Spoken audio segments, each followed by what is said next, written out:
లేదు, వినండి నా మాట.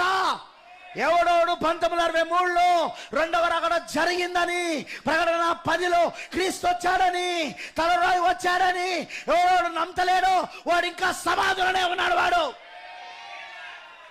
వారి సంఘం సంఘ శాఖ, వారి సంఘం డినామినేషన్, వాడు ఇంకా సమాధిలోనే ఉన్నాడు.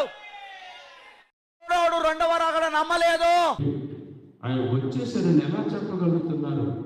ఇలాంటి అబద్ధ బోధకులు బయలుదేరి ఉన్నారు కనుక ఇలాంటి అబద్ధ బోధకులు బోధించి ప్రజలను మరి సమానపరిచేస్తారని మరి దేవుని వాక్యం బోధిస్తుంది.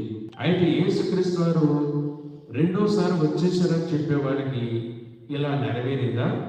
ఆయన ఆకాశ మేఘరూఢుడై వచ్చారా? బూరలు ఊదార దేవదూతలు? మరి భూమి ద్వారా సకల గోత్రములు రొమ్ము కొట్టుకున్నారా?